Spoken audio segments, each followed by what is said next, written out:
Primera carta de San Pablo a los Corintios. Primera de Corintios, capítulo 1.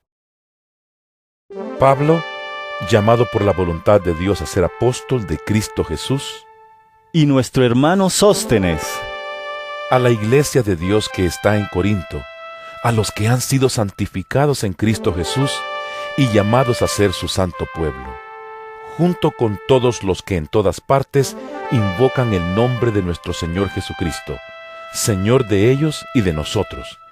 Que Dios nuestro Padre y el Señor Jesucristo les concedan gracia y paz. Siempre doy gracias a Dios por ustedes, pues Él, en Cristo Jesús, les ha dado su gracia.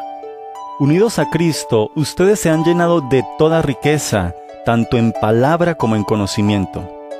Así se ha confirmado en ustedes nuestro testimonio acerca de Cristo, de modo que no les falta ningún don espiritual mientras esperan con ansias que se manifieste nuestro Señor Jesucristo. Él los mantendrá firmes hasta el fin, para que sean irreprochables en el día de nuestro Señor Jesucristo. Fiel es Dios, quien los ha llamado a tener comunión con su Hijo Jesucristo nuestro Señor. Les suplico, hermanos, en el nombre de nuestro Señor Jesucristo, que todos vivan en armonía y que no haya divisiones entre ustedes, sino que se mantengan unidos en un mismo pensar y en un mismo propósito. Digo esto, hermanos míos, porque algunos de la familia de Cloé me han informado que hay rivalidades entre ustedes. Me refiero a que unos dicen, yo sigo a Pablo, otros afirman, yo a Apolos, otros, yo a Cefas, y otros, yo a Cristo. ¿Cómo? ¿Está dividido Cristo? ¿Acaso Pablo fue crucificado por ustedes? ¿O es que fueron bautizados en el nombre de Pablo? Gracias a Dios que no bauticé a ninguno de ustedes, excepto a Crispo y a Gayo, de modo que nadie puede decir que fue bautizado en mi nombre. Bueno, también bauticé a la familia de Estéfanas. Fuera de estos, no recuerdo haber bautizado a ningún otro, pues Cristo no me envió a bautizar sino a predicar el Evangelio, y eso sin discursos de sabiduría humana, para que la cruz de Cristo no perdiera su eficacia. Me explico. El mensaje de la cruz es una locura para los que se pierden. En cambio, para los que se salvan, es decir, para nosotros, este mensaje es el poder de Dios, pues está escrito: destruiré la sabiduría de los sabios, frustraré la inteligencia de los inteligentes. ¿Dónde está el sabio? ¿Dónde el erudito? ¿Dónde el filósofo de esta época? ¿No ha convertido Dios en locura la sabiduría de este mundo? Ya que Dios en su sabio designio dispuso que el mundo no lo conociera mediante la sabiduría humana, tuvo a bien salvar mediante la locura de la predicación a los que creen. Los judíos piden señales milagrosas y los gentiles buscan sabiduría, mientras que nosotros predicamos a Cristo crucificado. Este mensaje es motivo de tropiezo para los judíos y es locura para los gentiles. Pero para los que Dios ha llamado, lo mismo judíos que gentiles, Cristo es el poder de Dios y la sabiduría de Dios. Pues la locura de Dios es más sabia que la sabiduría humana, y la debilidad de Dios es más fuerte que la fuerza humana. Hermanos, consideren su propio llamamiento. No muchos de ustedes son sabios según criterios meramente humanos, ni son muchos los poderosos, ni muchos los de noble cuna. Pero Dios escogió lo insensato del mundo para avergonzar a los sabios, y escogió lo débil del mundo para avergonzar a los poderosos. También escogió Dios lo más bajo y despreciado, y lo que no es nada, para anular lo que es, a fin de que en su presencia nadie pueda jactarse. Pero gracias a Él, ustedes están unidos a Cristo Jesús, a quien Dios ha hecho nuestra sabiduría, es decir, nuestra justificación, santificación y redención, para que, como está escrito, si alguien ha de gloriarse, que se gloríe en el Señor. Primera de Corintios capítulo 2. Yo mismo, hermanos, cuando fui a anunciarles el testimonio de Dios, no lo hice con gran elocuencia y sabiduría. Me propuse más bien, estando entre ustedes, no saber de cosa alguna excepto de Jesucristo y de éste crucificado. Es más, me presenté ante ustedes con tanta debilidad que temblaba de miedo. No les hablé ni les prediqué con palabras sabias y elocuentes, sino con demostración del poder del Espíritu, para que la fe de ustedes no dependiera de la sabiduría humana, sino del poder de Dios.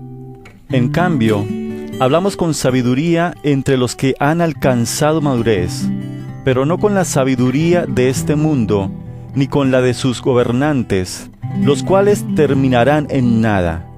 Más bien, exponemos el misterio de la sabiduría de Dios, una sabiduría que ha estado escondida y que Dios había destinado para nuestra gloria desde la eternidad. Ninguno de los gobernantes de este mundo la entendió, porque de haberla entendido, no habrían crucificado al Señor de la gloria. Sin embargo, como está escrito, ningún ojo ha visto, ningún oído ha escuchado, ninguna mente humana ha concebido lo que Dios ha preparado para quienes lo aman. Ahora bien, Dios nos ha revelado esto por medio de su Espíritu, pues el Espíritu lo examina todo, hasta las profundidades de Dios. En efecto, ¿quién conoce los pensamientos del ser humano sino su propio espíritu que está en él? Asimismo, nadie conoce los pensamientos de Dios sino el Espíritu de Dios. Nosotros no hemos recibido el espíritu del mundo, sino el Espíritu que procede de Dios, para que entendamos lo que por su gracia Él nos ha concedido. Esto es precisamente de lo que hablamos, no con las palabras que enseña la sabiduría humana, sino con las que enseña el Espíritu. De modo que expresamos verdades espirituales en términos espirituales.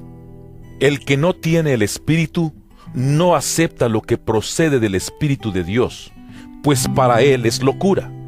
No puede entenderlo porque hay que discernirlo espiritualmente. En cambio, el que es espiritual lo juzga todo, aunque él mismo no está sujeto al juicio de nadie.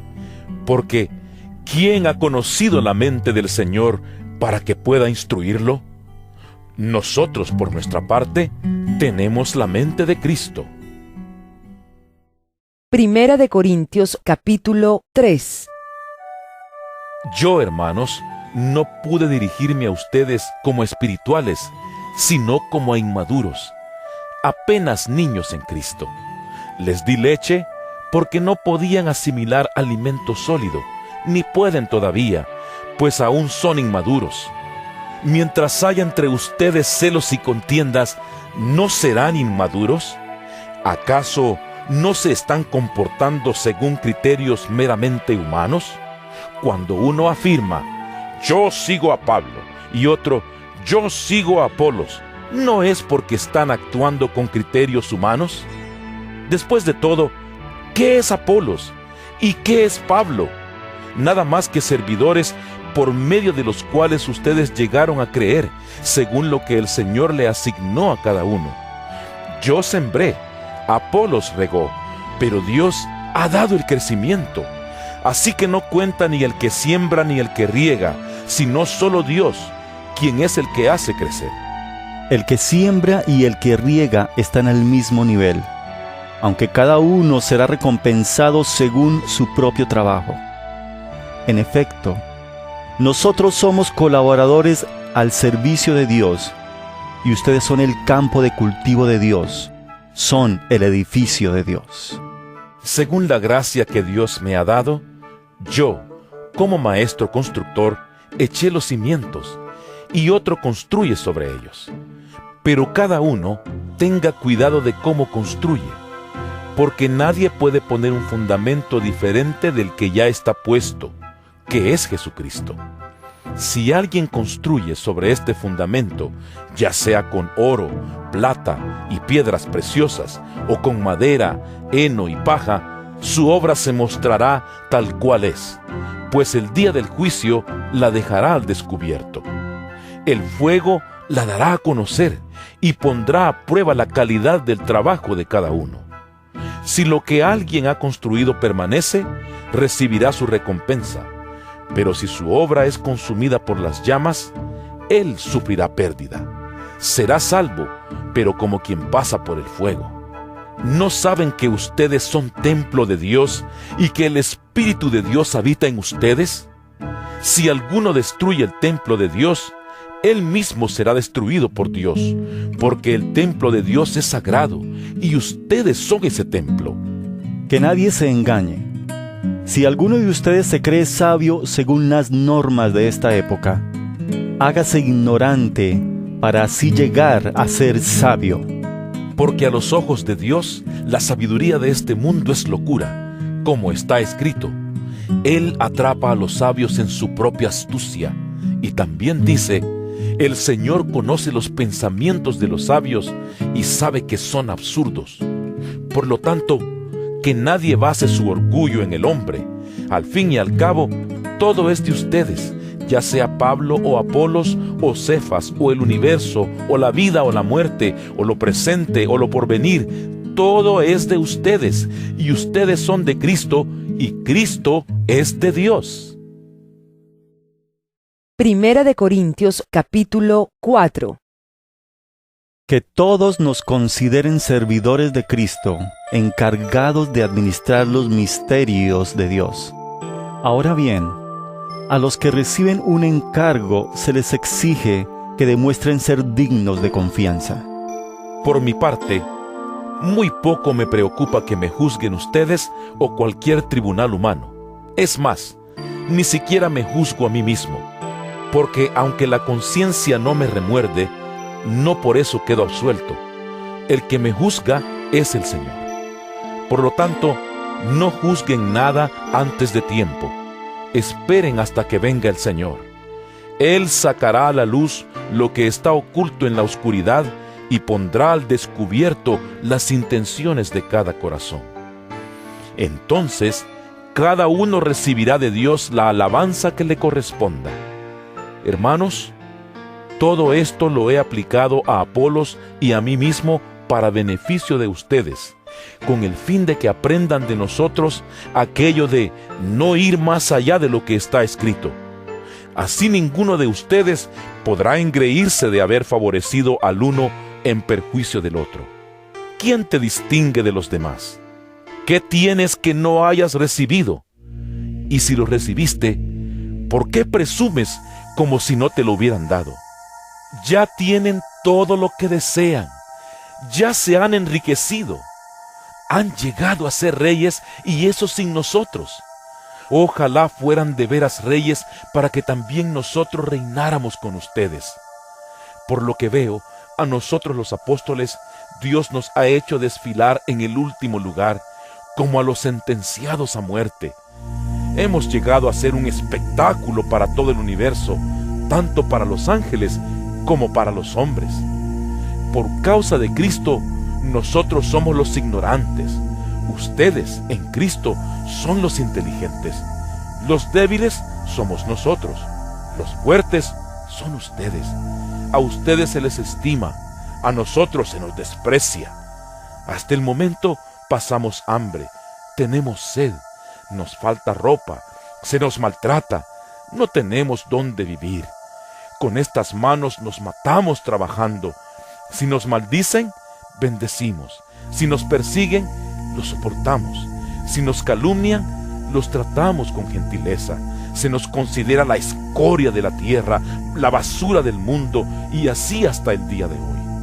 No les escribo esto para avergonzarlos, sino para amonestarlos, como a hijos míos amados.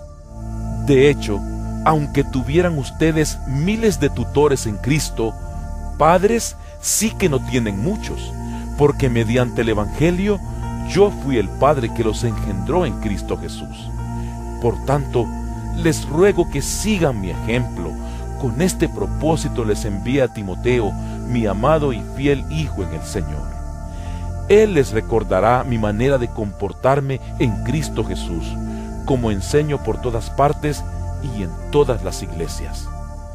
Ahora bien, algunos de ustedes se han vuelto presuntuosos, pensando que no iré a verlos. Lo cierto es que, si Dios quiere, iré a visitarlos muy pronto, y ya veremos no solo cómo hablan, sino cuánto poder tienen esos presumidos. Porque el reino de Dios no es cuestión de palabras, sino de poder. ¿Qué prefieren? ¿Que vaya a verlos con un látigo o con amor y espíritu apacible? Primera de Corintios capítulo 5. Es ya del dominio público que hay entre ustedes un caso de inmoralidad sexual que ni siquiera entre los paganos se tolera.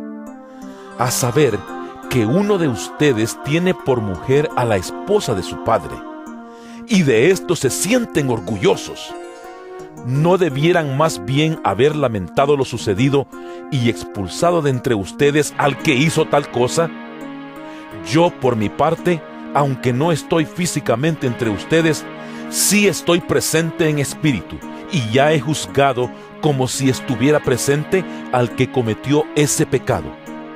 Cuando se reúnan en el nombre de nuestro Señor Jesús, y con su poder yo los acompañe en espíritu, entreguen a este hombre a Satanás para destrucción de su naturaleza pecaminosa, a fin de que su espíritu sea salvo en el día del Señor. Hacen mal en jactarse. ¿No se dan cuenta de que un poco de levadura hace fermentar toda la masa? Desháganse de la vieja levadura para que sean masa nueva, panes sin levadura como lo son en realidad.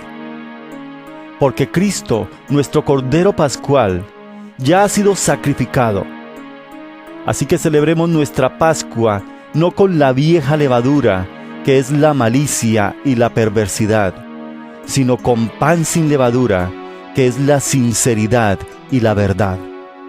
Por carta ya les he dicho que no se relacionen con personas inmorales. Por supuesto, no me refería a la gente inmoral de este mundo, ni a los avaros, estafadores o idólatras. En tal caso, tendrían ustedes que salirse de este mundo. Pero en esta carta, quiero aclararles que no deben relacionarse con nadie que, llamándose hermano, sea inmoral o avaro, idólatra, calumniador, borracho o estafador. Con tal persona ni siquiera deben juntarse para comer. ¿Acaso me toca a mí juzgar a los de afuera? ¿No son ustedes los que deben juzgar a los de adentro? Dios juzgará a los de afuera. Expulsen al malvado de entre de ustedes. Primera de Corintios capítulo 6. Si alguno de ustedes tiene un pleito con otro, ¿cómo se atreve a presentar demanda ante los inconversos en vez de acudir a los creyentes? ¿Acaso no saben que los creyentes juzgarán al mundo? Y si ustedes han de juzgar al mundo, ¿cómo no van a ser capaces de juzgar casos insignificantes? ¿No saben que aún a los ángeles los juzgaremos? ¿Cuánto más los asuntos de esta vida? Por tanto, si tienen pleitos sobre tales asuntos, ¿cómo es que nombran como jueces a los que no cuentan para nada ante la iglesia? Digo esto para que les dé vergüenza. ¿Acaso no hay entre ustedes nadie lo bastante sabio como para juzgar un pleito entre creyentes? Al contrario, un hermano demanda a otro, y esto ante los incrédulos. En realidad, ya es una grave falla el solo hecho de que haya pleitos entre ustedes. ¿No sería mejor soportar la injusticia? ¿No sería mejor dejar que los defrauden? Lejos de eso, son ustedes los que defraudan y cometen injusticias. Y conste que se trata de sus hermanos. ¿No saben que los malvados no heredarán el reino de Dios? No se dejen engañar, ni los fornicarios, ni los idólatras, ni los adúlteros, ni los sodomitas, ni los pervertidos sexuales, ni los ladrones, ni los avaros, ni los borrachos, ni los calumniadores, ni los estafadores heredarán el reino de Dios. Y eso eran algunos de ustedes. Pero ya han sido lavados, ya han sido santificados, ya han sido justificados en el nombre del Señor Jesucristo y por el Espíritu de nuestro Dios. Todo me está permitido, pero no todo es para mi bien. Todo me está permitido, pero no dejaré que nada me domine. Los alimentos son para el estómago y el estómago para los alimentos. Así es, y Dios los destruirá a ambos. Pero el cuerpo no es para la inmoralidad sexual, sino para el Señor, y el Señor para el cuerpo. Con su poder, Dios resucitó al Señor y nos resucitará también a nosotros. ¿No saben que sus cuerpos son miembros de Cristo mismo? ¿Tomaré acaso los miembros de Cristo para unirlos con una prostituta? ¡Jamás! ¿No saben que el que se une a una prostituta se hace un solo cuerpo con ella? Pues la Escritura dice, los dos llegarán a ser un solo cuerpo, pero el que se une al Señor se hace uno con Él en espíritu. Huyan de la inmoralidad sexual. Todos los demás pecados que una persona comete quedan fuera de su cuerpo, pero el que comete inmoralidades sexuales peca contra su propio cuerpo. ¿Acaso no saben que su cuerpo es templo del Espíritu Santo, quien está en ustedes y al que han recibido de parte de Dios? Ustedes no son sus propios dueños, fueron comprados por un precio. Por tanto, honren con su cuerpo a Dios. Primera de Corintios capítulo 7. Paso ahora a los asuntos que me plantearon por escrito. Es mejor no tener relaciones sexuales, pero en vista de tanta inmoralidad, cada hombre debe tener su propia esposa y cada mujer su propio esposo. El hombre debe cumplir su deber conyugal con su esposa, e igualmente la mujer con su esposo. La mujer ya no tiene derecho sobre su propio cuerpo, sino su esposo. Tampoco el hombre tiene derecho sobre su propio cuerpo, sino su esposa. No se nieguen el uno al otro, a no ser de común acuerdo, y solo por un tiempo, para dedicarse a la oración. No tarden en volver a unirse nuevamente. De lo contrario, pueden caer en tentación de Satanás por falta de dominio propio. Ahora bien, esto lo digo como una concesión y no como una orden. En realidad, preferiría que todos fueran como yo. No obstante, cada uno tiene de Dios su propio don. Este posee uno, aquel otro. A los solteros y a las viudas les digo que sería mejor que se quedaran como yo. Pero si no pueden dominarse, que se casen, porque es preferible casarse que quemarse de pasión. A los casados les doy la siguiente orden: no yo, sino el Señor, que la mujer no se separe de su esposo. Sin embargo, si se separa, que no se vuelva a casar. De lo contrario, que se reconcilie con su esposo. Asimismo, que el hombre no se divorcie de su esposa. A los demás les digo yo, no es mandamiento del Señor. Si algún hermano tiene una esposa que no es creyente, y ella consiente en vivir con él, que no se divorcie de ella. Y si una mujer tiene un esposo que no es creyente, y él consiente en vivir con ella, que no se divorcie de él. Porque el esposo no creyente ha sido santificado por la unión con su esposa, y la esposa no creyente ha sido santificada por la unión con su esposo creyente. Si así no fuera, sus hijos serían impuros, mientras que de hecho son santos. Sin embargo, si el cónyuge no creyente decide separarse, no se lo impidan. En tales circunstancias, el cónyuge creyente queda sin obligación.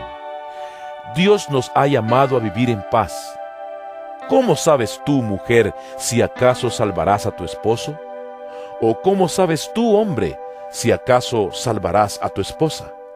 En cualquier caso, cada uno debe vivir conforme a la condición que el Señor le asignó y a la cual Dios lo ha llamado. Esta es la norma que establezco en todas las iglesias. ¿Fue llamado alguno estando ya circuncidado? Que no disimule su condición. ¿Fue llamado alguno sin estar circuncidado? Que no se circuncide. Para nada cuenta estar o no estar circuncidado. Lo que importa es cumplir los mandatos de Dios. Que cada uno permanezca en la condición que estaba cuando Dios lo llamó. ¿Eras esclavo cuando fuiste llamado? No te preocupes, aunque si tienes la oportunidad de conseguir tu libertad, aprovéchala.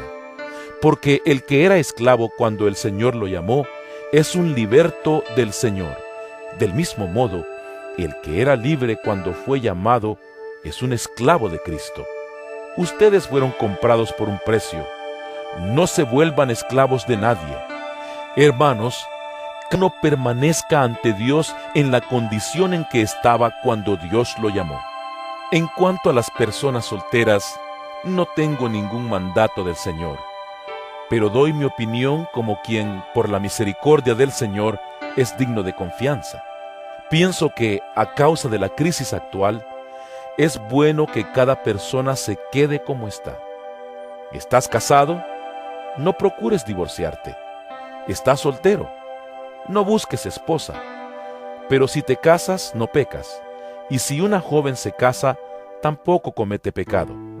Sin embargo, los que se casan tendrán que pasar por muchos aprietos y yo quiero evitárselos. Lo que quiero decir, hermanos, es que nos queda poco tiempo. De aquí en adelante, los que tienen esposa deben vivir como si no la tuvieran. Los que lloran, como si no lloraran. Los que se alegran, como si no se alegraran. Los que compran algo, como si no lo poseyeran. Los que disfrutan de las cosas de este mundo, como si no disfrutaran de ellas. Porque este mundo, en su forma actual, está por desaparecer. Yo preferiría que estuvieran libres de preocupaciones. El soltero se preocupa de las cosas del Señor y de cómo agradarlo, pero el casado se preocupa de las cosas de este mundo y de cómo agradar a su esposa. Sus intereses están divididos. La mujer no casada, lo mismo que la joven soltera, se preocupa de las cosas del Señor, se afana por consagrarse al Señor tanto en cuerpo como en espíritu. Pero la casada se preocupa de las cosas de este mundo y de cómo agradar a su esposo. Les digo esto por su propio bien, no para ponerles restricciones, sino para que vivan con decoro y plenamente dedicados al Señor. Si alguno piensa que no está tratando a su prometida como es debido, y ella ha llegado ya a su madurez, por lo cual él se siente obligado a casarse, que lo haga. Con eso no peca, que se case. Pero el que se mantiene firme en su propósito y no está dominado por sus impulsos, sino que domina su propia voluntad y ha resuelto no casarse con su prometida, también hace bien. De modo que el que se casa con su prometida hace bien, pero el que no se casa hace mejor. La mujer está ligada a su esposo mientras él vive, pero si el esposo muere, ella queda libre para casarse con quien quiera, con tal de que sea en el Señor. En mi opinión, ella será más feliz si no se casa, y creo que yo también tengo el Espíritu de Dios. Primera de Corintios capítulo 8. En cuanto a lo sacrificado a los ídolos, es cierto que todos tenemos conocimiento. El conocimiento envanece, mientras que el amor edifica. El que cree que sabe algo, todavía no sabe como debiera saber. Pero el que ama a Dios es conocido por Él. De modo que, en cuanto a comer lo sacrificado a los ídolos, sabemos que un ídolo no es absolutamente nada, y que hay un solo Dios. Pues aunque haya los así llamados dioses, ya sea en el cielo o en la tierra, y por cierto que hay muchos dioses y muchos señores, para nosotros no hay más que un solo Dios, el Padre, de quien todo procede y para el cual vivimos, y no hay más que un solo Señor, es decir, Jesucristo, por quien todo existe y por medio del cual vivimos. Pero no todos tienen conocimiento de esto. Algunos siguen tan acostumbrados a los ídolos que comen carne a sabiendas de que ha sido sacrificada a un ídolo, y su conciencia se contamina por ser débil. Pero lo que comemos no nos acerca a Dios. No somos mejores por comer, ni peores por no comer. Sin embargo, tengan cuidado de que su libertad no se convierta en motivo de tropiezo para los débiles. Porque si alguien de conciencia débil te ve a ti, que tienes este conocimiento, comer en el templo de un ídolo, ¿no se sentirá animado a comer lo que ha sido sacrificado a los ídolos? Entonces ese hermano débil, por quien Cristo murió, se perderá a causa de tu conocimiento. Al pecar así contra los hermanos, hiriendo su débil conciencia, pecan ustedes contra Cristo. Por lo tanto, si mi comida ocasiona la caída de mi hermano, no comeré carne jamás para no hacerlo caer en pecado. Primera de Corintios capítulo 9. ¿No soy libre? ¿No soy apóstol? ¿No he visto a Jesús nuestro Señor? ¿No son ustedes el fruto de mi trabajo en el Señor? Aunque otros no me reconozcan como apóstol, para ustedes sí lo soy, porque ustedes mismos son el sello de mi apostolado en el Señor. Esta es mi defensa contra los que me critican. ¿Acaso no tenemos derecho a comer y a beber? ¿No tenemos derecho a viajar acompañados por una esposa creyente, como hacen los demás apóstoles y Cefas y los hermanos del Señor? ¿O es que solo Bernabé y yo estamos obligados a ganarnos la vida con otros trabajos? ¿Qué soldado presta servicio militar pagándose sus propios gastos? ¿Qué agricultor planta un viñedo y no come de sus uvas? ¿Qué pastor cuida un rebaño y no toma de la leche que ordeña? No piensen que digo esto solamente desde un punto de vista humano. ¿No lo dice también la ley? Porque en la ley de Moisés está escrito: no le pongas bozal al buey mientras esté trillando. ¿Acaso se preocupa Dios por los bueyes, o lo dice más bien por nosotros? Por supuesto que lo dice por nosotros, porque cuando el labrador ara y el segador trilla, deben hacerlo con la esperanza de participar de la cosecha. Si hemos sembrado semilla espiritual entre ustedes, ¿será mucho pedir que cosechemos de ustedes lo material? Si otros tienen derecho a este sustento de parte de ustedes, ¿no lo tendremos aún más nosotros?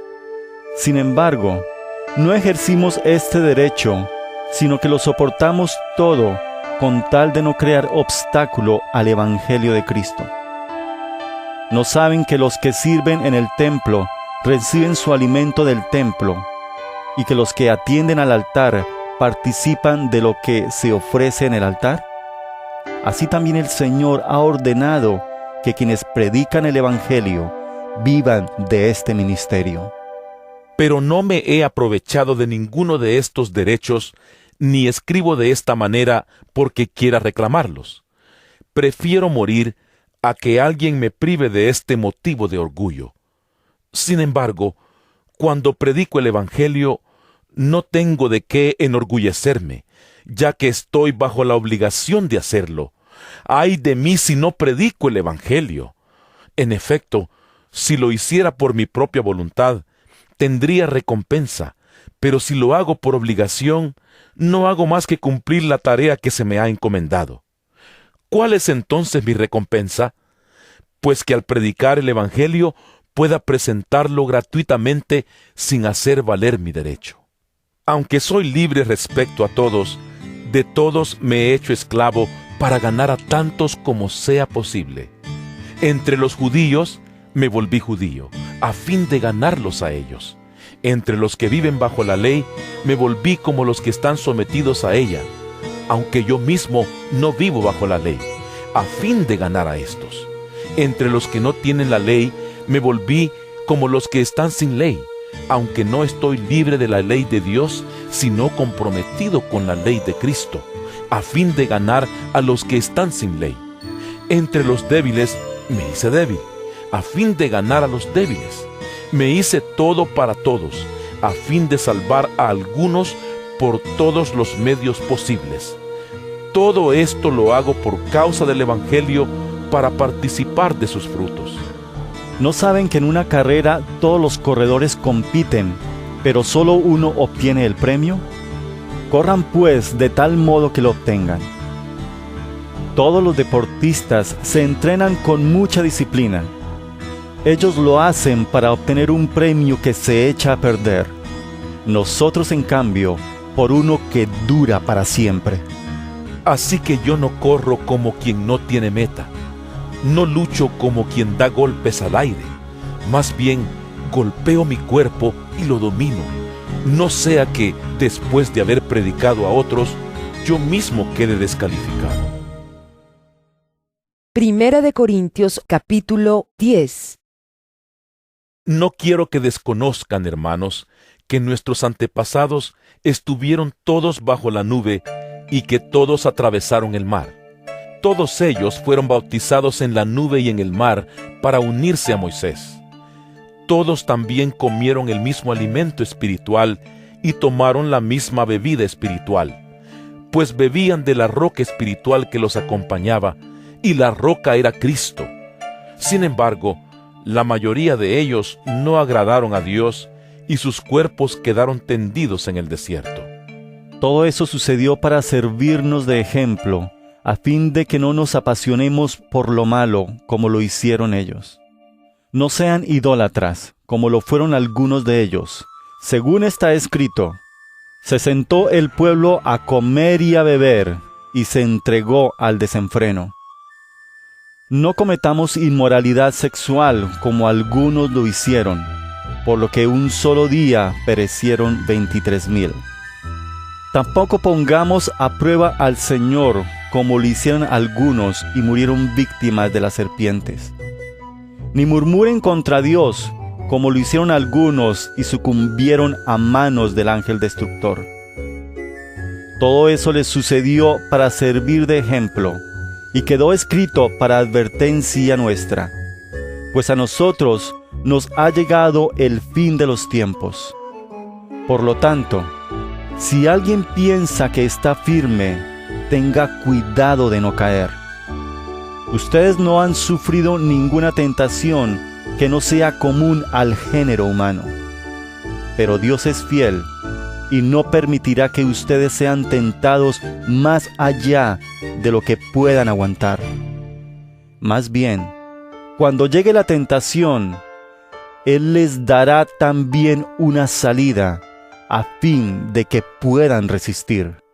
Por tanto, mis queridos hermanos, huyan de la idolatría. Me dirijo a personas sensatas. Juzguen ustedes mismos lo que digo. Esa copa de bendición por la cual damos gracias, ¿no significa que entramos en comunión con la sangre de Cristo? Ese pan que partimos, ¿no significa que entramos en comunión con el cuerpo de Cristo? Hay un solo pan del cual todos participamos. Por eso, aunque somos muchos, formamos un solo cuerpo. Consideren al pueblo de Israel como tal. ¿No entran en comunión con el altar los que comen de lo sacrificado? ¿Qué quiero decir con esta comparación? ¿Que el sacrificio que los gentiles ofrecen a los ídolos sea algo, o que el ídolo mismo sea algo? No, sino que cuando ellos ofrecen sacrificios, lo hacen para los demonios, no para Dios.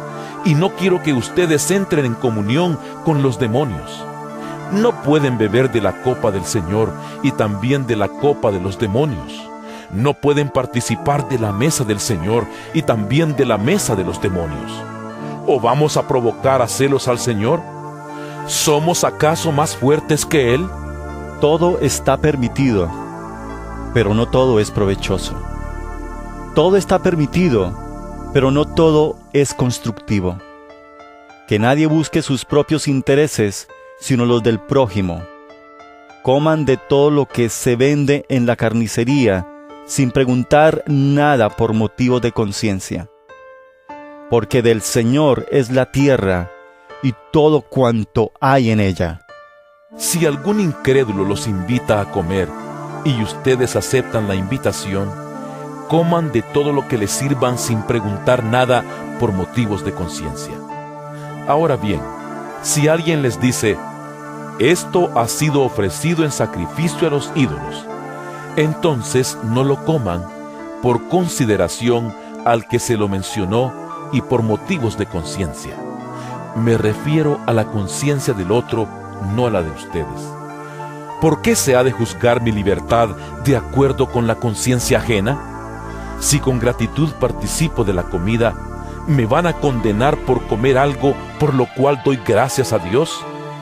En conclusión, ya sea que coman o beban o hagan cualquier otra cosa, háganlo todo para la gloria de Dios. No hagan tropezar a nadie, ni a judíos, ni a gentiles, ni a la iglesia de Dios. Hagan como yo, que procuro agradar a todos en todo. No busco mis propios intereses, sino los de los demás, para que sean salvos. Primera de Corintios capítulo 11. Imítenme a mí como yo imito a Cristo. Los elogio porque se acuerdan de mí en todo y retienen las enseñanzas tal como se las transmití. Ahora bien, quiero que entiendan que Cristo es cabeza de todo hombre, mientras que el hombre es cabeza de la mujer y Dios es cabeza de Cristo. Todo hombre que ora o profetiza con la cabeza cubierta deshonra al que es su cabeza. En cambio, toda mujer que ora o profetiza con la cabeza descubierta deshonra al que es su cabeza. Es como si estuviera rasurada. Si la mujer no se cubre la cabeza, que se corte también el cabello.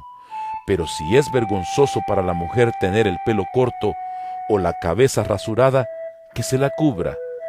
El hombre no debe cubrirse la cabeza, ya que él es imagen y gloria de Dios, mientras que la mujer es gloria del hombre. De hecho, el hombre no procede de la mujer, sino la mujer del hombre. Ni tampoco fue creado el hombre a causa de la mujer, sino la mujer a causa del hombre. Por esta razón y a causa de los ángeles, la mujer debe llevar sobre la cabeza señal de autoridad. Sin embargo, en el Señor, ni la mujer existe aparte del hombre, ni el hombre aparte de la mujer. Porque así como la mujer procede del hombre, también el hombre nace de la mujer. Pero todo proviene de Dios. Juzguen ustedes mismos. ¿Es apropiado que la mujer ore a Dios sin cubrirse la cabeza? ¿No les enseña el mismo orden natural de las cosas que es una vergüenza para el hombre dejarse crecer el cabello, mientras que es una gloria para la mujer llevar cabello largo? Es que a ella se le ha dado su cabellera como velo. Si alguien insiste en discutir este asunto, tenga en cuenta que nosotros no tenemos otra costumbre, ni tampoco las iglesias de Dios. Al darles las siguientes instrucciones, no puedo elogiarlos, ya que sus reuniones traen más perjuicio que beneficio. En primer lugar, oigo decir que cuando se reúnen como iglesia, hay divisiones entre ustedes, y hasta cierto punto lo creo. Sin duda, tiene que haber grupos sectarios entre ustedes para que se demuestre quiénes cuentan con la aprobación de Dios. De hecho, cuando se reúnen, ya no es para comer la cena del Señor, porque cada uno se adelanta a comer su propia cena, de manera que unos se quedan con hambre mientras otros se emborrachan. ¿Acaso no tienen casas donde comer y beber? ¿O es que menosprecian a la iglesia de Dios y quieren avergonzar a los que no tienen nada? ¿Qué les diré? ¿Voy a elogiarlos por esto? ¡Claro que no! Yo recibí del Señor lo mismo que les transmití a ustedes, que el Señor Jesús, la noche en que fue traicionado, tomó pan, y después de dar gracias, lo partió y dijo: Este pan es mi cuerpo, que por ustedes entrego. Hagan esto en memoria de mí. De la misma manera, después de cenar, tomó la copa y dijo: Esta copa es el nuevo pacto en mi sangre. Hagan esto cada vez que beban de ella en memoria de mí. Porque cada vez que comen este pan y beben de esta copa, proclaman la muerte del Señor hasta que Él venga. Por lo tanto, cualquiera que coma el pan o beba de la copa del Señor de manera indigna, será culpable de pecar contra el cuerpo y la sangre del Señor. Así que cada uno debe examinarse a sí mismo antes de comer el pan y beber de la copa. Porque el que come y bebe sin discernir el cuerpo, come y bebe su propia condena. Por eso hay entre ustedes muchos débiles y enfermos, e incluso varios han muerto. Si nos examináramos a nosotros mismos, no se nos juzgaría. Pero si nos juzga el Señor, nos disciplina para que no seamos condenados con el mundo. Así que, hermanos míos, cuando se reúnan para comer, espérense unos a otros. Si alguno tiene hambre, que come en su casa, para que las reuniones de ustedes no resulten dignas de condenación. Los demás asuntos los arreglaré cuando los visite. Primera de Corintios capítulo 12. En cuanto a los dones espirituales, hermanos, quiero que entiendan bien este asunto. Ustedes saben que cuando eran paganos, se dejaban arrastrar hacia los ídolos mudos. Por eso les advierto que nadie que esté hablando por el Espíritu de Dios puede maldecir a Jesús, ni nadie puede decir: Jesús es el Señor, sino por el Espíritu Santo. Ahora bien, hay diversos dones, pero un mismo Espíritu. Hay diversas maneras de servir, pero un mismo Señor. Hay diversas funciones, pero es un mismo Dios el que hace todas las cosas en todos. A cada uno se le da una manifestación especial del Espíritu para el bien de los demás. A unos, Dios les da por el Espíritu palabra de sabiduría. A otros, por el mismo Espíritu, palabra de conocimiento. A otros, fe por medio del mismo Espíritu. A otros, y por ese mismo Espíritu, dones para sanar enfermos. A otros, poderes milagrosos. A otros, profecía. A otros, el discernir espíritus. A otros, el hablar en diversas lenguas. Y a otros, el interpretar lenguas. Todo esto lo hace un mismo y único Espíritu, quien reparte a cada uno según Él lo determina. De hecho, aunque el cuerpo es uno solo, tiene muchos miembros, y todos los miembros, no obstante ser muchos, forman un solo cuerpo. Así sucede con Cristo. Todos fuimos bautizados por un solo Espíritu para constituir un solo cuerpo, ya seamos judíos o gentiles, esclavos o libres, y a todos se nos dio a beber de un mismo Espíritu. Ahora bien, el cuerpo no consta de un solo miembro, sino de muchos. Si el pie dijera: como no soy mano, no soy del cuerpo, no por eso dejaría ser parte del cuerpo. Y si la oreja dijera: como no soy ojo, no soy del cuerpo, no por eso dejaría de ser parte del cuerpo. Si todo el cuerpo fuera ojo, ¿qué sería del oído?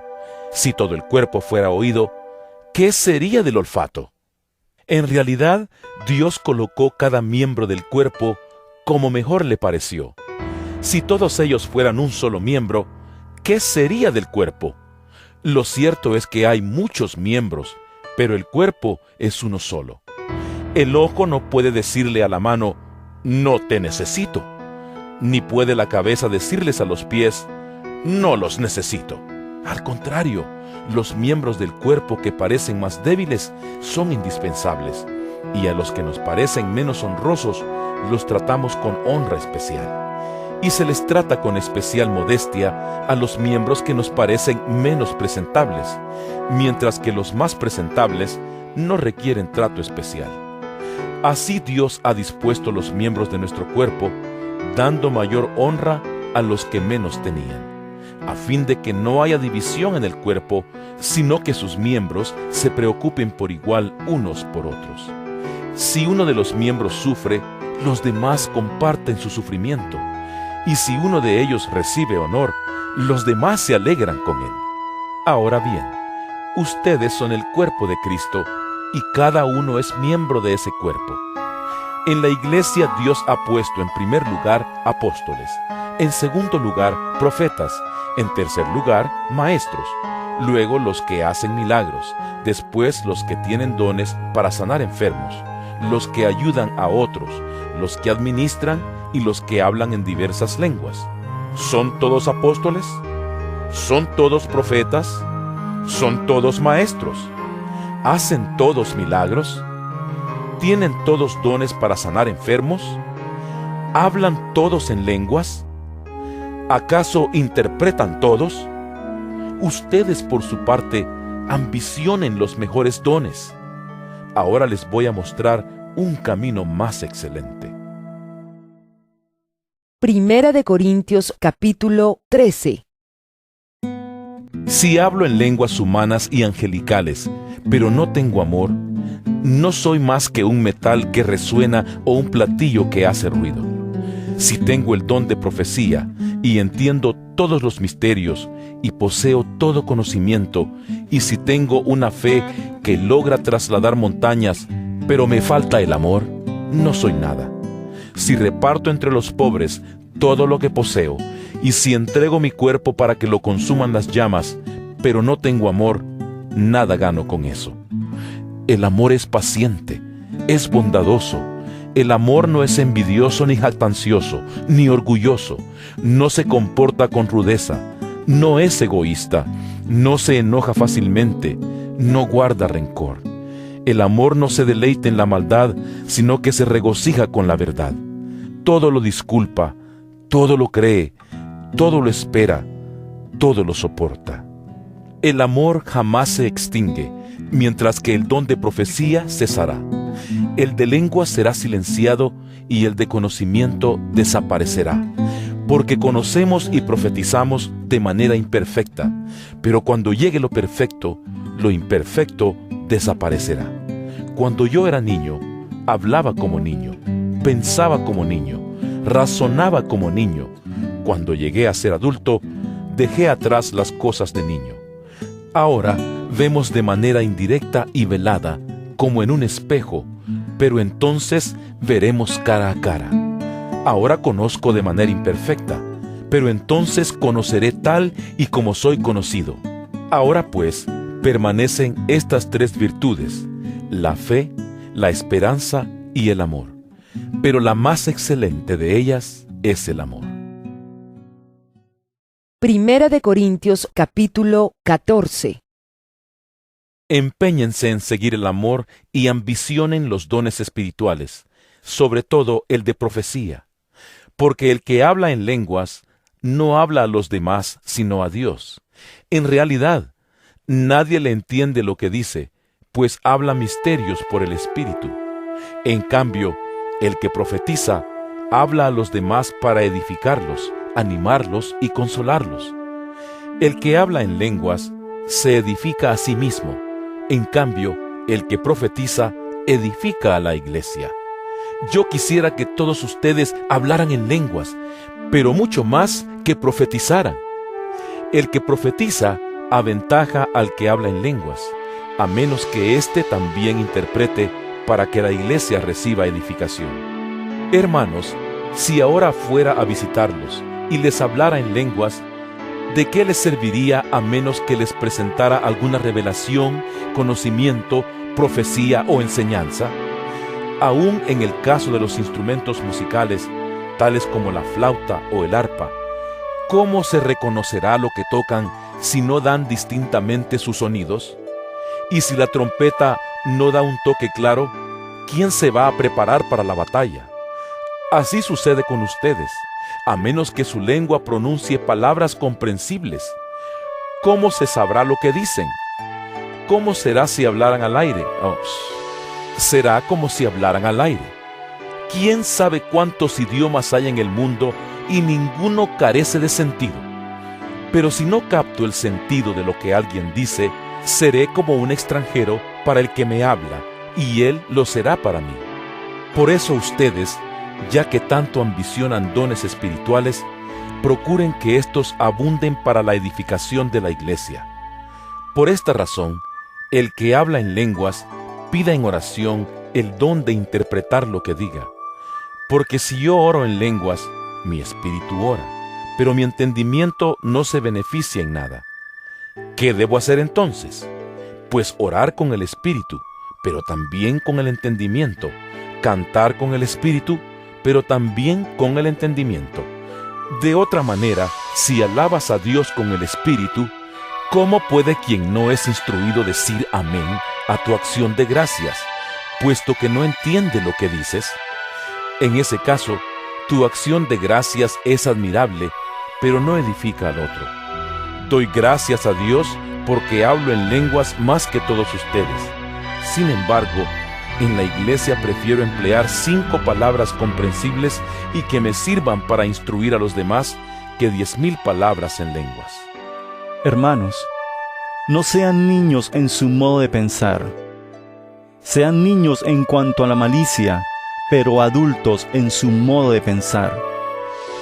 En la ley está escrito: por medio de gente de lengua extraña y por boca de extranjeros hablaré a este pueblo, pero ni aun así me escucharán, dice el Señor. De modo que el hablar en lenguas es una señal, no para los creyentes, sino para los incrédulos. En cambio, la profecía no es señal para los incrédulos, sino para los creyentes. Así que, si toda la iglesia se reúne y todos hablan en lenguas, y entran algunos que no entienden o no creen, ¿no dirán que ustedes están locos?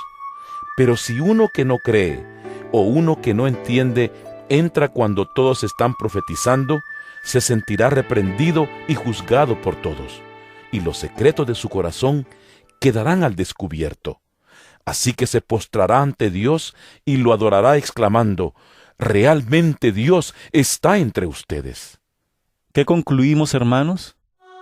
Que cuando se reúnan, cada uno puede tener un himno, una enseñanza, una revelación, un mensaje en lenguas o una interpretación. Todo esto debe hacerse para la edificación de la iglesia. Si se habla en lenguas, que hablen 2, o cuando mucho 3, cada uno por turno, y que alguien interprete. Si no hay intérprete, que guarden silencio en la iglesia, y cada uno hable para sí mismo y para Dios. En cuanto a los profetas, que hablen 2 o 3, y que los demás examinen con cuidado lo dicho. Si alguien que está sentado recibe una revelación, el que esté hablando ceda la palabra. Así todos pueden profetizar por turno, para que todos reciban instrucción y aliento. El don de profecía está bajo el control de los profetas. Porque Dios no es un Dios de desorden, sino de paz. Como es costumbre en las congregaciones de los creyentes, guarden las mujeres silencio en la iglesia, pues no les está permitido hablar. Que estén sumisas como lo establece la ley. Si quieren saber algo, que se lo pregunten en casa a sus esposos, porque no está bien visto que una mujer hable en la iglesia. ¿Acaso la palabra de Dios procedió de ustedes? ¿O son ustedes los únicos que la han recibido? Si alguno se cree profeta o espiritual, reconozca que esto que les escribo es mandato del Señor. Si no lo reconoce, tampoco él será reconocido. Así que, hermanos míos, ambicionen el don de profetizar y no prohíban que se hable en lenguas, pero todo debe hacerse de una manera apropiada y con orden. Primera de Corintios capítulo 15. Ahora, hermanos, quiero recordarles el Evangelio que les prediqué, el mismo que recibieron, en el cual se mantienen firmes. Mediante este Evangelio son salvos, si se aferran a la palabra que les prediqué. De otro modo, habrán creído en vano. Porque ante todo, les transmití a ustedes lo que yo mismo recibí, que Cristo murió por nuestros pecados según las Escrituras, que fue sepultado, que resucitó al tercer día según las Escrituras, y que se apareció a Cefas y luego a los 12. Después se apareció a más de 500 hermanos a la vez, la mayoría de los cuales vive todavía, aunque algunos han muerto. Luego se apareció a Jacobo, más tarde a todos los apóstoles, y por último, como a uno nacido fuera de tiempo, se me apareció también a mí. Admito que yo soy el más insignificante de los apóstoles y que ni siquiera merezco ser llamado apóstol, porque perseguía la iglesia de Dios. Pero por la gracia de Dios soy lo que soy, y la gracia que Él me concedió no fue infructuosa. Al contrario, he trabajado con más tesón que todos ellos, aunque no yo, sino la gracia de Dios que está conmigo. En fin, ya sea que se trate de mí o de ellos, esto es lo que predicamos, y esto es lo que ustedes han creído.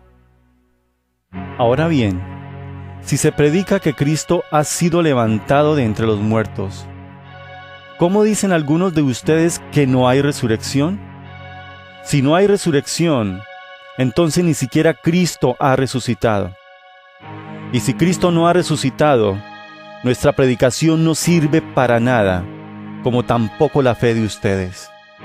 Aún más, resultaríamos falsos testigos de Dios por haber testificado que Dios resucitó a Cristo, lo cual no habría sucedido si en verdad los muertos no resucitan. Porque si los muertos no resucitan, tampoco Cristo ha resucitado. Y si Cristo no ha resucitado, la fe de ustedes es ilusoria y todavía están en sus pecados. En ese caso, también están perdidos los que murieron en Cristo. Si la esperanza que tenemos en Cristo fuera solo para esta vida, seríamos los más desdichados de todos los mortales. Lo cierto es que Cristo ha sido levantado de entre los muertos como primicias de los que murieron. De hecho, ya que la muerte vino por medio de un hombre, también por medio de un hombre viene la resurrección de los muertos. Pues así como en Adán todos mueren, también en Cristo todos volverán a vivir, pero cada uno en su debido orden. Cristo, las primicias, después, cuando Él venga, los que le pertenecen. Entonces vendrá el fin, cuando Él entregue el reino a Dios el Padre, luego de destruir todo dominio, autoridad y poder. Porque es necesario que Cristo reine hasta poner a todos sus enemigos debajo de sus pies. El último enemigo que será destruido es la muerte, pues Dios ha sometido todo a su dominio. Al decir que todo ha quedado sometido a su dominio, es claro que no se incluye a Dios mismo, quien todo lo sometió a Cristo. Y cuando todo le sea sometido, entonces el Hijo mismo se someterá a aquel que le sometió todo, para que Dios sea todo en todos. Si no hay resurrección, ¿qué sacan los que se bautizan por los muertos? Si en definitiva los muertos no resucitan, ¿por qué se bautizan por ellos? Y nosotros, ¿por qué nos exponemos al peligro a todas horas? Que cada día muero, hermanos, es tan cierto como el orgullo que siento por ustedes en Cristo Jesús nuestro Señor.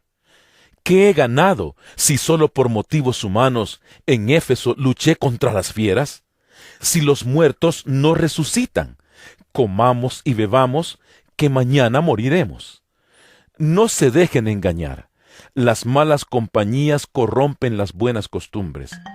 Vuelvan a su sano juicio como conviene y dejen de pecar. En efecto, hay algunos de ustedes que no tienen conocimiento de Dios. Para vergüenza de ustedes lo digo. Tal vez alguien pregunte, ¿cómo resucitarán los muertos? ¿Con qué clase de cuerpo vendrán? ¡Qué tontería! Lo que tú siembras no cobra vida a menos que muera. No plantas el cuerpo que luego ha de nacer, sino que siembras una simple semilla de trigo o de otro grano. Pero Dios le da el cuerpo que quiso darle, y a cada clase de semilla le da un cuerpo propio. No todos los cuerpos son iguales. Hay cuerpos humanos, también los hay de animales terrestres, de aves y de peces. Asimismo, hay cuerpos celestes y cuerpos terrestres. Pero el esplendor de los cuerpos celestes es uno, y el de los cuerpos terrestres es otro. Uno es el esplendor del sol, otro el de la luna y otro el de las estrellas. Cada estrella tiene su propio brillo. Así sucederá también con la resurrección de los muertos. Lo que se siembra en corrupción, resucita en incorrupción. Lo que se siembra en oprobio, resucita en gloria. Lo que se siembra en debilidad, resucita en poder. Se siembra un cuerpo natural, resucita un cuerpo espiritual. Si hay un cuerpo natural, también hay un cuerpo espiritual. Así está escrito. El primer hombre, Adán, se convirtió en un ser viviente. El último Adán, en el espíritu que da vida. No vino primero lo espiritual, sino lo natural, y después lo espiritual. El primer hombre era del polvo de la tierra, el segundo hombre del cielo. Como es aquel hombre terrenal, así son también los de la tierra, y como es el celestial, así son también los del cielo. Y así como hemos llevado la imagen de aquel hombre terrenal, llevaremos también la imagen del celestial. Les declaro, hermanos, que el cuerpo mortal no puede heredar el reino de Dios, ni lo corruptible puede heredar lo incorruptible. Fíjense bien en el misterio que les voy a revelar. No todos moriremos, pero todos seremos transformados en un instante, en un abrir y cerrar de ojos, al toque final de la trompeta. Pues sonará la trompeta y los muertos resucitarán con un cuerpo incorruptible, y nosotros seremos transformados, porque lo corruptible tiene que revestirse de lo incorruptible y lo mortal de inmortalidad. Cuando lo corruptible se revista de lo incorruptible y lo mortal de inmortalidad, entonces se cumplirá lo que está escrito: la muerte ha sido devorada por la victoria. ¿Dónde está, oh muerte, tu victoria? ¿Dónde está, oh muerte, tu aguijón? El aguijón de la muerte es el pecado, y el poder del pecado es la ley. Pero gracias a Dios que nos da la victoria por medio de nuestro Señor Jesucristo. Por lo tanto, mis queridos hermanos, manténganse firmes e inconmovibles, progresando siempre en la obra del Señor, conscientes de que su trabajo en el Señor no es en vano. Primera de Corintios capítulo 16. En cuanto a la colecta para los creyentes, sigan las instrucciones que di a las iglesias de Galacia. El primer día de la semana, cada uno de ustedes aparte y guarde algún dinero conforme a sus ingresos, para que no se tengan que hacer colectas cuando yo vaya. Luego, cuando llegue, daré cartas de presentación a los que ustedes hayan aprobado y los enviaré a Jerusalén con los donativos que hayan recogido. Si conviene que yo también vaya, iremos juntos. Después de pasar por Macedonia, pues tengo que atravesar esa región, iré a verlos. Es posible que me quede con ustedes algún tiempo y tal vez pase allí el invierno para que me ayuden a seguir el viaje a donde quiera que vaya. Esta vez no quiero verlos solo de paso, más bien espero permanecer algún tiempo con ustedes, si el Señor así lo permite. Pero me quedaré en Éfeso hasta Pentecostés, porque se me ha presentado una gran oportunidad para un trabajo eficaz, a pesar de que hay muchos en mi contra. Si llega Timoteo, procuren que se sienta cómodo entre ustedes, porque él trabaja como yo en la obra del Señor. Por tanto, que nadie lo menosprecie. Ayúdenlo a seguir su viaje en paz para que pueda volver a reunirse conmigo, pues estoy esperándolo junto con los hermanos. En cuanto a nuestro hermano Apolos, le rogué encarecidamente que, en compañía de otros hermanos, les hiciera una visita. No quiso de ninguna manera ir ahora, pero lo hará cuando se le presente la oportunidad. Manténganse alerta, permanezcan firmes en la fe, sean valientes y fuertes, hagan todo con amor. Bien saben que los de la familia de Estéfanas fueron los primeros convertidos de Acaya, y que se han dedicado a servir a los creyentes. Les recomiendo, hermanos, que se pongan a disposición de aquellos y de todo el que colabore en este arduo trabajo. Me alegré cuando llegaron Estéfanas, Fortunato y Acaico, porque ellos han suplido lo que ustedes no podían darme, ya que han tranquilizado mi espíritu y también el de ustedes. Tales personas merecen que se les exprese reconocimiento. Las iglesias de la provincia de Asia les mandan saludos. Aquila y Priscila los saludan cordialmente en el Señor, como también la iglesia que se reúne en la casa de ellos. Todos los hermanos les mandan saludos. Salúdense unos a otros con un beso santo. Yo, Pablo, escribo este saludo de mi puño y letra. Si alguno no ama al Señor, quede bajo maldición. Maranata, que la gracia del Señor Jesús sea con ustedes. Los amo a todos ustedes en Cristo Jesús. Amén.